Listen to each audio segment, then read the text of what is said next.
Continuamos con esta unidad que tanto sentido tiene para nuestra vida diaria, que inició el hermano Juan Manuel la semana pasada. Y la unidad es Santiago, vive tu fe. Y hoy día vamos a estar mostrando tu fe en tus relaciones. El pasaje bíblico es del libro de Santiago, capítulo 2, versos 1 al 13. Así que tengan su Biblia abierta ahí. Pero esto inicia con una muy provocativa pregunta. Que, curioso, es una pregunta que yo siempre hago cuando alguien me informa que se va a casar y me está pidiendo el consejo de 37 años de matrimonio. Y lo primero que yo pregunto es, ¿qué es más importante? ¿La boda o el matrimonio que sigue? Por supuesto que el matrimonio es más importante. A menudo, sí, por no decir casi siempre, la pareja se enfoca en los preparativos para la boda. Y lejos está su enfoque en los preparativos para su vida juntos en el matrimonio. Al fin y al cabo, para ella es el día más importante de su vida. Y nadie se le puede cruzar en su propósito de tener una boda perfecta, pobre del novio si él se cruza. Así que él tampoco está enfocado en la vida juntos que van a tener después. Con frecuencia, sí, y Roxana y yo lo hemos visto muchas veces. Hemos estado en bodas que 4 o 5 años después nos acordamos de lo pomposo y lo hermoso que fue esa boda. Lamentablemente, muchos de ellos no duran 3, 4, 5 años. Y se acabó. Y es que para tener un matrimonio duradero, la pareja tendrá que hacer algo más que estar como tortolitos ahí, todo eso. Tienen que vivir su amor. Ahora cambiemos la imagen a nuestra fe. Muchas personas celebran el hecho de que creen en Jesús y que lo han seguido con el bautismo. Pero debemos hacer algo más que expresar nuestra fe. Debemos vivirla. Para que una pareja pueda decir que están enamorados, tienen que hacer algo más que declararlo públicamente en la boda. Es necesario dar evidencia de cómo viven su vida. Con nuestra fe en Cristo sucede lo mismo. La fe se ve por la forma en que vivimos. Pero ¿cómo se ve, cómo se mira una vida de fe? La respuesta, lea el libro de Santiago, ¿ok? En el libro de Santiago, el apóstol, el medio hermano del Señor, nos desafía a ver cómo en tiempos difíciles vivimos nuestra fe en medio de nuestras relaciones, acciones y conversaciones. Él nos muestra cómo vivir nuestra fe al establecer nuestras prioridades. Saber lo que usted cree es una cosa, vivirlo es mucho más.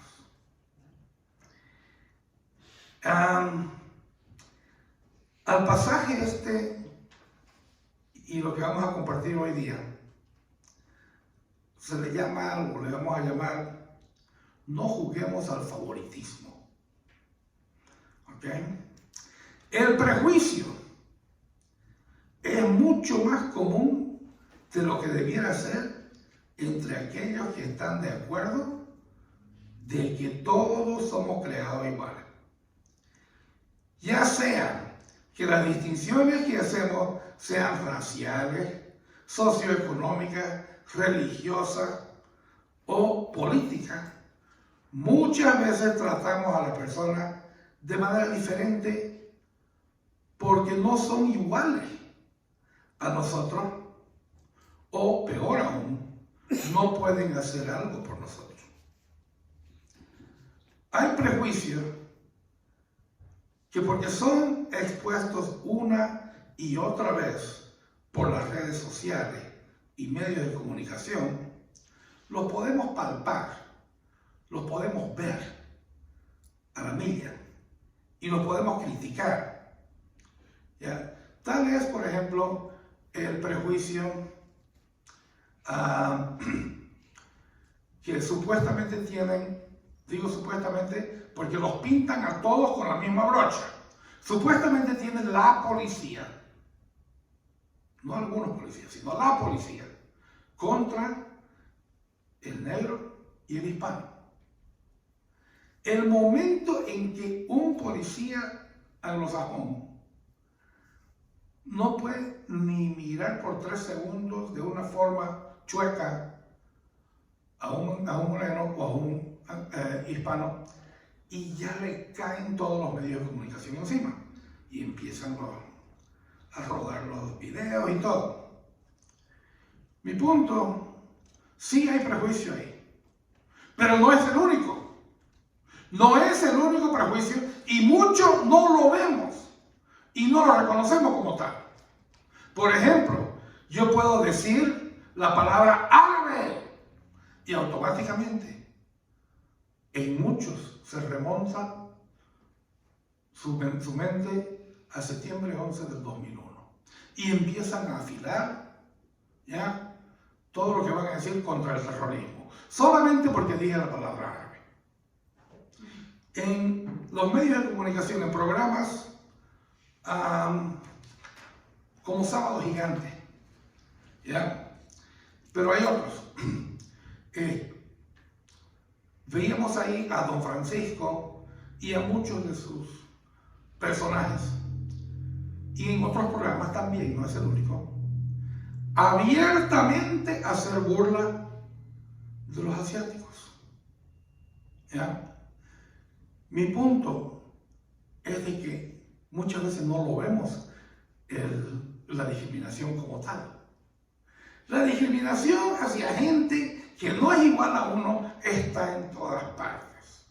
Y lamentablemente era así entre los cristianos del primer siglo, a tal punto que Santiago, el líder de la iglesia cristiana en el primer siglo, señaló una mejor manera, una mejor fórmula. Debemos tratar a todos por igual. ¿Qué tan sencillo es? Y eso fue lo que dijo. Y la cuestión es, ¿lo hacemos? Luego de sentar las bases para practicar la religión verdadera, Santiago abordó el primer aspecto de la fe pura en Jesús. Quería que sus lectores comprendieran que la vida cristiana no consistía en conformar el comportamiento externo con la práctica religiosa. Hay un paso más antes de eso. Para Santiago, la relación del corazón del creyente con Dios. Eso es lo que proporciona el trampolín para la expresión externa. Escribió sobre la fe porque quería que los lectores mostraran una fe que brotara del corazón. Abramos los primeros 4 versos de este pasaje. Santiago capítulo 2, versos 1 al 4. Santiago 2, versos 1 al 4. Y dice, hermanos míos, que vuestra fe en nuestro glorioso Señor Jesucristo sea sin acepción de persona. Porque si en vuestra congregación entra un hombre con anillo de oro y con ropa espléndida, y también entra un pobre con vestido andrajoso, y miráis con agrado al que trae la ropa espléndida, y le decís, siéntate tú aquí, en buen lugar, y decís al pobre, estate tú ahí, en pie, o siéntate aquí bajo mi estrado. No hacéis distinciones entre vosotros mismos, y venís a ser jueces con malos pensamientos. Es decir, el apóstol Santiago, él no es cortito, no acaramela, ¿cuál es la palabra? Que no florea, que no acaramela lo que tiene que decir. No lo hace nada dulce. Y vamos a decir que no le importa quién ofende. ¿Ok? Al abrir con el mandato directo, porque eso es, sea sin acepción de personas. ¿Ok? Santiago se opuso firmemente al prejuicio. La palabra sin acepción tiene el sentido de juzgar por las apariencias externas. Debido a que Dios no muestra parcialidad, sus seguidores tampoco deben mostrar favoritismo. Santiago lo dijo con claridad. Discriminar a las personas basándose en su apariencia externa no tiene lugar en la vida de un seguidor de Cristo. Todos en el cuerpo de Cristo tenemos una posición igual ante el Señor. Que Santiago tuviera que llamar a los lectores. ¿Y quiénes eran los lectores? Los cristianos tanto en Jerusalén como en Samaria, en Asia Menor, Roma, Grecia, etc. Como lo dijo en el verso 1 del capítulo 1, una página atrás, y que la semana pasada señaló el hermano pastor, a las 12 tribus que están en la dispersión. O sea que esto era para todos los cristianos que eran judeo-cristianos, ¿okay? Conversos del judaísmo. ¿Ya? Entonces los llama a rendir cuentas sobre el asunto de mostrar favoritismo. Señaló una grave violación de la fe. Eso es lo que está haciendo. Y él se va directo, ya aquí, a la vena esta jugular, a dar el machetazo.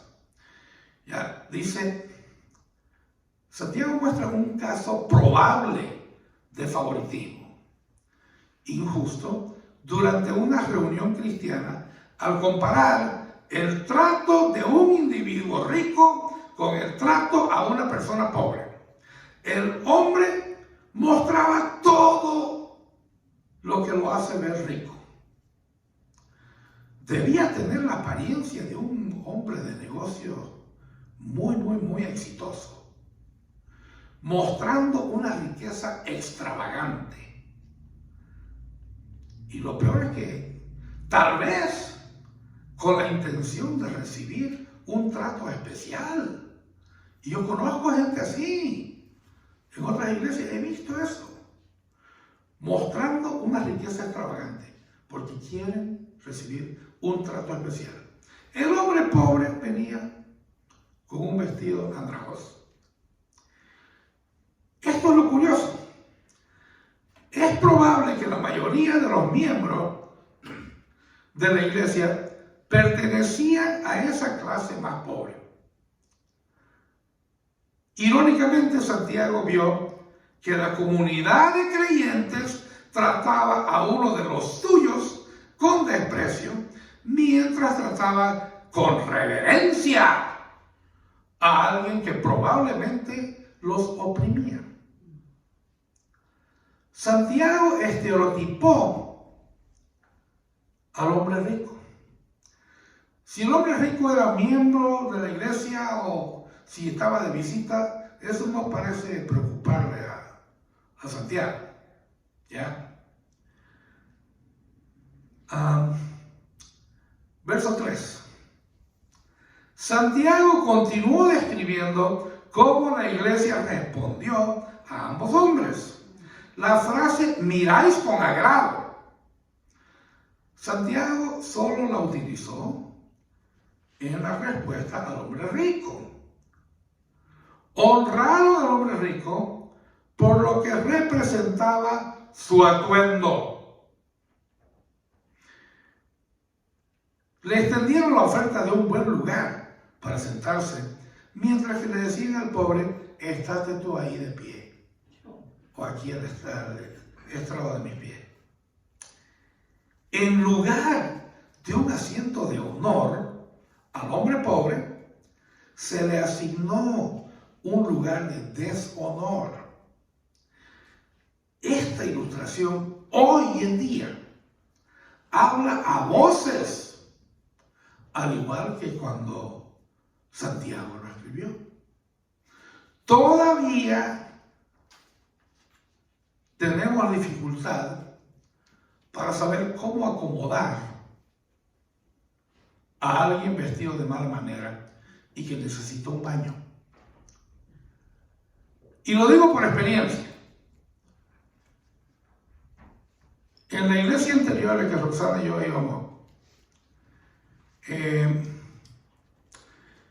estábamos en el ministerio a los desamparados, a los indigentes, al menesteroso. Y salíamos a dar comida y vestido. Y a menudo nos encontrábamos a alguien que quería ir a la iglesia. Entonces pasaba yo y lo llevaba a la iglesia. Esta persona con mucha modestia se sentaba en la última banca. Cuando llegaba ese momento, como lo hacíamos antes del COVID, ese momento antes de la segunda canción, en que nos levantamos a abrazarnos y darnos la mano, ¿ya? Y a compartir por 5, 6 minutos. Cuando llegaba ese momento, los únicos que se le acercaban al hombre, por lo general era un hombre, una que llevamos una mujer, pero lo único que se le acercaban éramos Roxana, yo, un servidor, el pastor, y si estaban mis hijos también. La demás gente, ay, nada más. Todavía miramos favorablemente al visitante que parece que puede contribuir al ministerio de la iglesia. Con frecuencia, la parcialidad se opone a los pobres y desfavorecidos, al mismo tiempo que da ventaja a los más ricos. Verso 4. Santiago descubre la falsa confianza de los oyentes, haciendo 2 preguntas acusadoras. La primera, no hacéis distinciones entre vosotros mismos. Hacer distinción o diferenciar. Esto en realidad habría mostrado una actitud dividida o vacilante hacia Dios. Con la segunda parte, por la segunda pregunta, que está junta en una, Santiago los acusó de convertirse en jueces, con malos pensamientos. Más tarde, y lo van a ver en Santiago 4, versos 11 y 12, Santiago condenó a los cristianos críticos de los demás creyentes cuando actuaban como jueces. Un papel que solo le pertenece a Dios. Cuando los creyentes muestran parcialidad hacia las personas en la iglesia, están usurpando el lugar de Dios. Al agregar, y le agregan, con malos pensamientos, ¿ya? Santiago no dejó ninguna duda sobre la naturaleza negativa del juicio y los procesos mentales corruptos involucrados. Además de destruir la unidad de la iglesia, los miembros usurparon el lugar de Dios como juez y usaron un estándar mundano para dar la bienvenida a las personas. Le daban la bienvenida de acuerdo a cómo están vestidos. Cuando mostramos parcialidad, pecamos al enfocarnos en las cosas mundanas y temporales, como la ropa, la condición, las posesiones y otras apariencias externas, que en última instancia no tienen un valor duradero. Sin embargo, muchas personas se comportan de esa manera. Hermano, si nuestra fe ha impregnado a nuestras vidas, entonces no tendremos favoritismos basados en la apariencia externa. El racismo y cualquier otro tipo de discriminación son pecados, ofensas horribles al Señor. Ocurren cuando no tomamos plena posesión, ¿ya?, de nuestra fe. Debemos aferrarnos más a nuestra fe, incluso cuando tengamos la tentación de discriminar.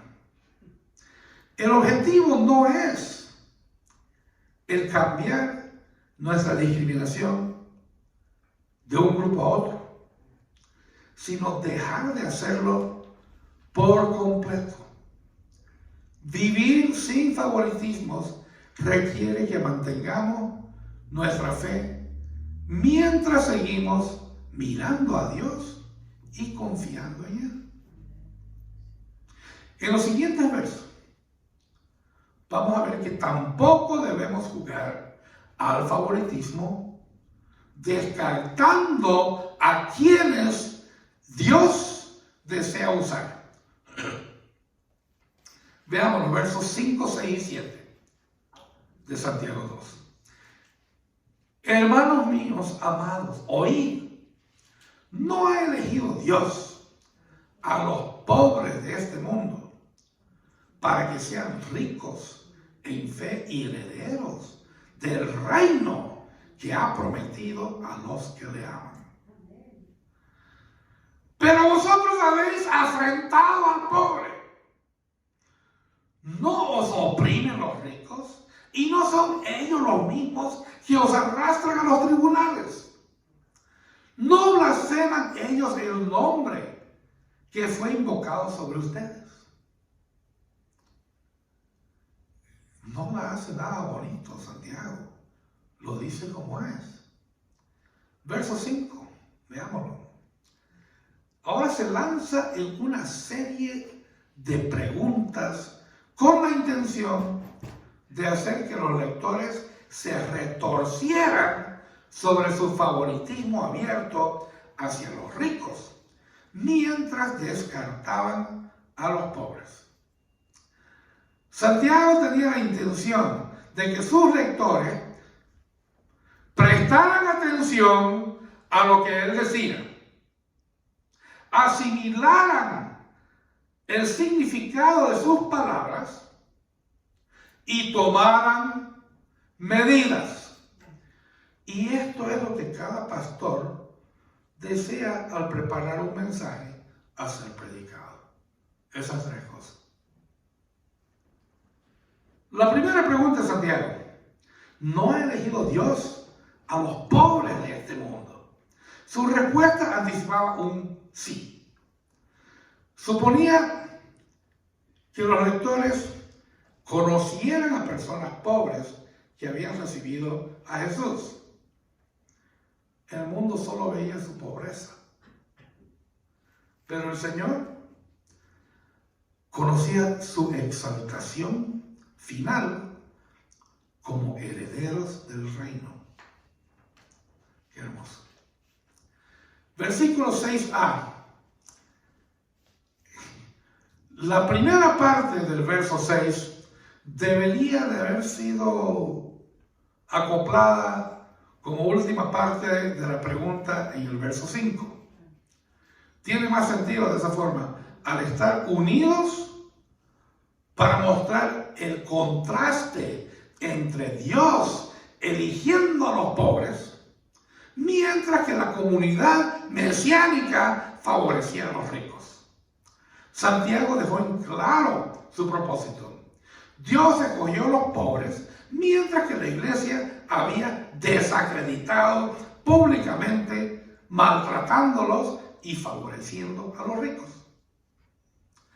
La palabra desacreditar sugería que la gente de la iglesia insultaba y avergonzaba a los pobres.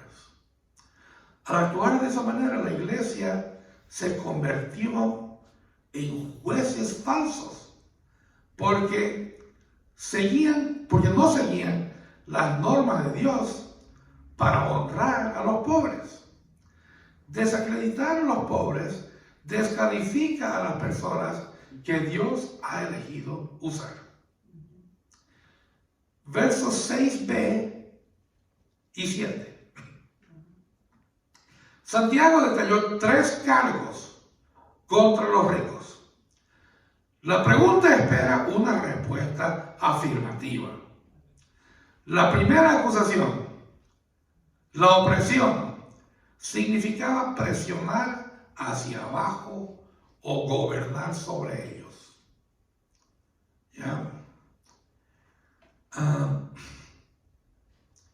Santiago dio a entender entonces que habían dominado a los pobres física, económica, social y ahora legalmente.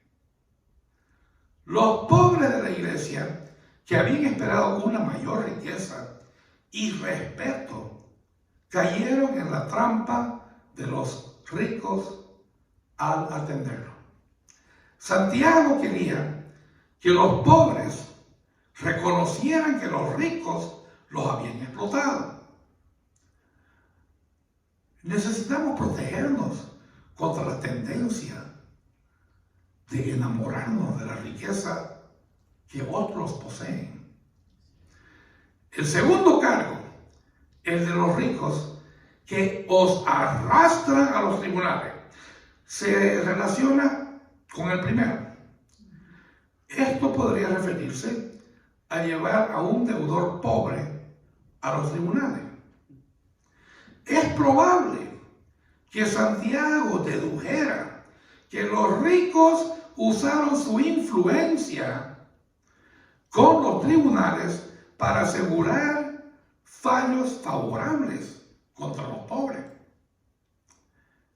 Por lo tanto, utilizaron el sistema legal para continuar su explotación de los pobres, al hacerles perder sus tierras por pagos atrasados de hipotecas y cobrar tasas de interés usureras y exorbitantes sobre los préstamos.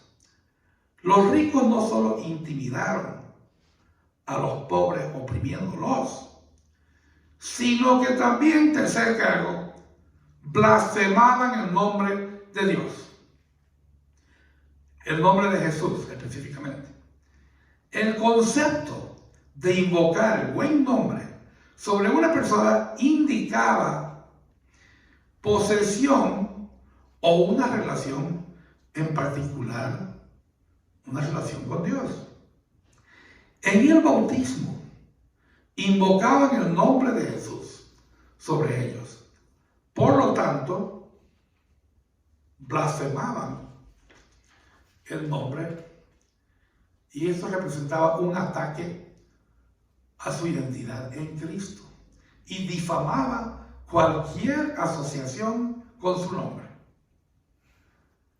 Los lectores de Santiago honraban a los mismos que oprimían y se aprovechaban del pueblo de Dios, y al hacerlo practicaban un favoritismo reprensible que arruinó la reputación de la iglesia. Es imposible saber lo que hay en el corazón de las personas simplemente mirando su apariencia externa. Cuando marginamos a los pobres solamente porque están harapientos, hediondos o sucios, podemos estar ignorando la fortaleza de su carácter o la riqueza de su fe. Por el contrario, cuando honramos a alguien porque va elegantemente vestido o enjollado, podemos estar elevando a un lugar de honor a una persona de carácter pobre que se aprovecha de los demás y no merece un reconocimiento especial. Aquí hay una pregunta, un takeaway, para que usted lo anote y se lo lleve a casa y lo pregunte. ¿Cómo podemos disciplinarnos para no mostrar favoritismo? Pregúntese eso. En los siguientes versículos vamos a ver que no debemos jugar al favoritismo porque estamos llamados a amar a los demás. Eso vamos a ver ahorita. Leo Santiago capítulo 2, ahora los versos 8 al 13. Si en verdad cumplís la ley real, conforme a la Escritura, amarás a tu prójimo como a ti mismo. Bien hacéis. Pero si hacéis acepción de personas, cometéis pecado y quedáis convictos por la ley como transgresores. Porque cualquiera que guardara toda la ley, pero ofendiere en un punto, se hará culpable de todos. Porque el que dijo, no cometerás adulterio, también ha dicho, no matarás. Ahora bien, si no cometes adulterio, pero matas, ya te has hecho transgresor de la ley. Así hablad y así haced, como los que habéis de ser juzgados por la ley de la libertad. Porque juicio sin misericordia se hará con aquel que no hiciere misericordia, y la misericordia triunfa sobre el juicio. Santiago no criticó que los creyentes trataran bien a los ricos, pero no quería que trataran a los ricos de manera diferente. Debemos de tratar a todos por igual, a los ricos y a los pobres, y eso significa amarlos a todos. Otra pregunta para que usted se la lleve a casa. ¿Por qué la misericordia es tan importante en la forma en que vivimos nuestra fe? Veamos el verso 8. Hemos sido llamados a amar a los demás. Santiago señaló que algunos en la iglesia no amaban a los pobres. Los llamó infractores de la ley y dijo que serían juzgados por la ley que estaban violando. Al volver al Antiguo Testamento, mediante su referencia a la ley, Santiago recordó Levítico capítulo 19, verso 18, que dice, ama a tu prójimo como a ti mismo. Como herederos del reino de Dios, los creyentes deben de cumplir esta ley. Al hacerlo, lo estarían haciendo bien. Jesús aclaró que el alcance de esta ley incluía a todos los que estuvieran cerca de cada creyente sin distinción. Lucas capítulo 10, versos 25 al 37, conocido como la parábola del buen samaritano. Santiago usa el tiempo presente, diciendo, bien hacéis. Luego agrega, si hacéis acepción de personas, cometéis pecado. Indicando algo que los creyentes, ellos fueron los que afirmaron que era lo que estaba pasando. Santiago no hubiera estado escribiendo esto si alguien no le hubiera ido con el cuento.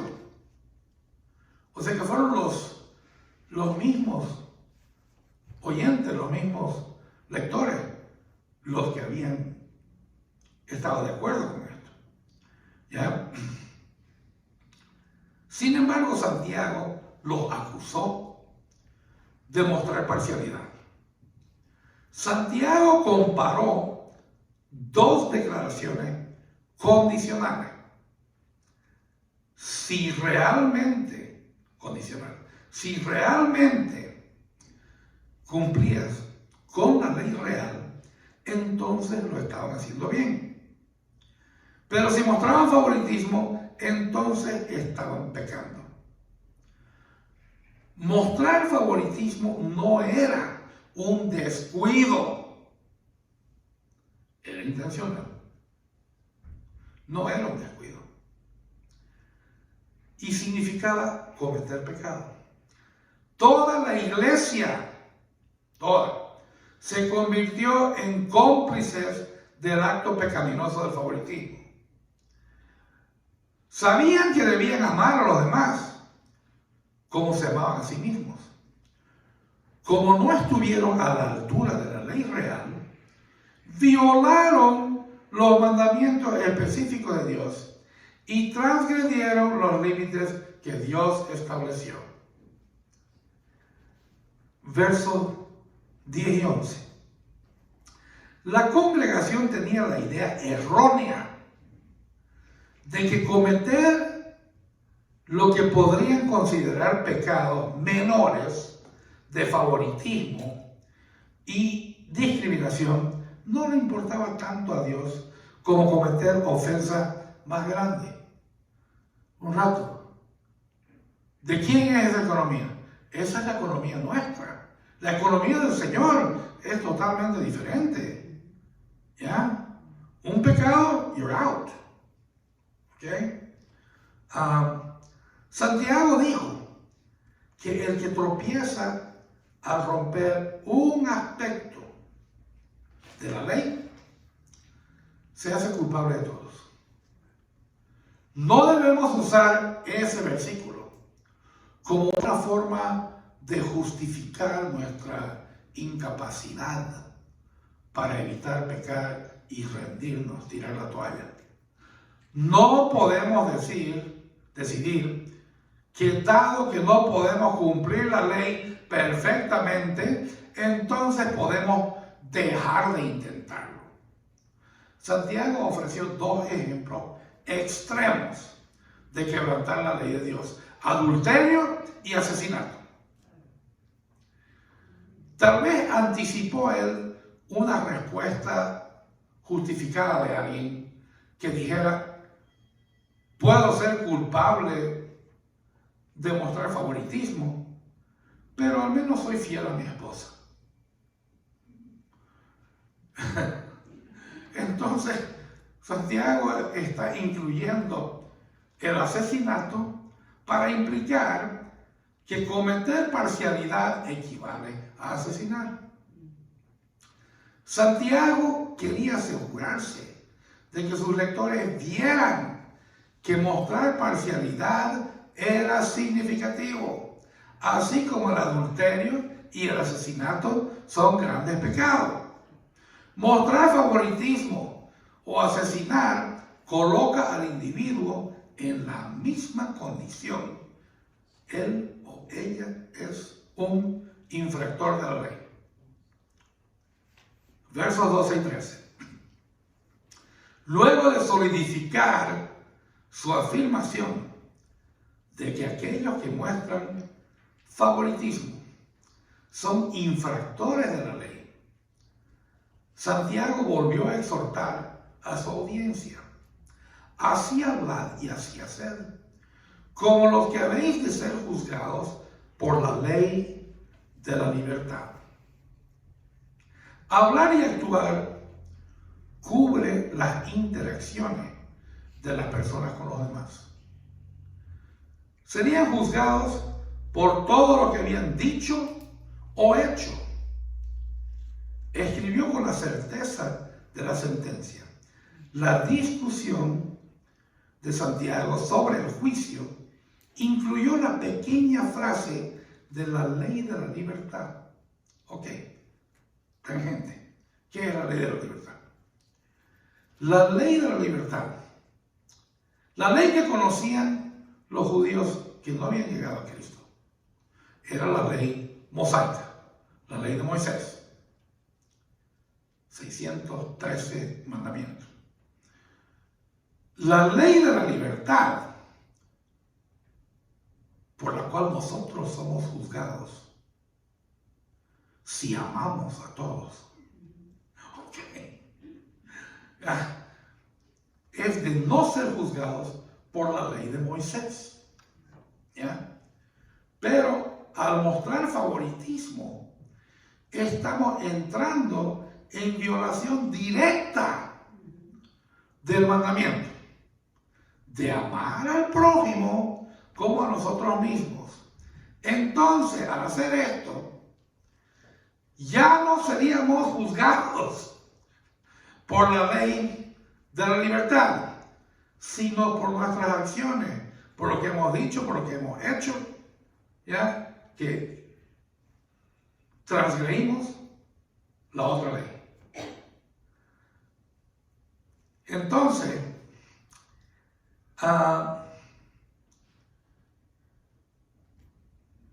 estamos jugados por la ley de la libertad para que el Espíritu obre, el Espíritu de Dios obre en nuestras vidas. Debido a que los creyentes enfrentarán el juicio, deben hablar y actuar con un corazón lleno, otra palabra ahora, de misericordia. Okay. Dios juzgará de acuerdo a cómo los creyentes han amado y llegado a las personas. Si alguien ha experimentado personalmente la justicia y la misericordia de la cruz, y ha recibido la justicia de Cristo, todos nosotros, entonces a él o ella sabe cómo mostrar misericordia a los demás. Como receptores de la misericordia de Dios, debemos extender la misericordia a todos los demás. Sin embargo, si retenemos la misericordia, estamos demostrando que no hemos recibido misericordia y se nos juzgará por eso. ¿Cómo le quedó? Entonces, ¿cuáles son algunas formas, esto como grupo, para que lo vayamos rumiando y masticando, nos lo llevamos a casa?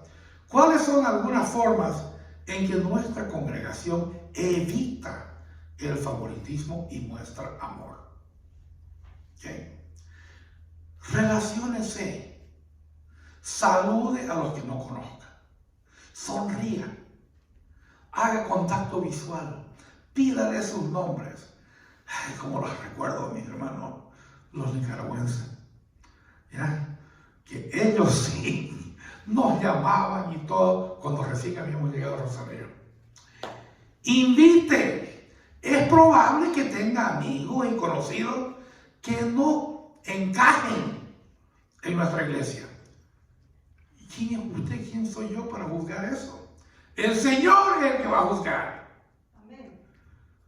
Ya, entonces, no demos por sentado que alguien no va a encajar. Invítelos a venir con usted. Muéstreles el amor de Cristo. Ayude a poner fin a la pobreza de alguien. Busque cómo ayudar a alguien que está necesitado. No puede terminar con la pobreza, pero sí puede ayudar a alguien necesitado a mitigar alguna cosa que está experimentando. Dios, Padre Todopoderoso, Creador, por alguna razón nos hizo a todos diferentes. Si aprendemos a ver la belleza del diseño y el plan de Dios para cada individuo, los trataremos a todos sin prejuicios. Pastor.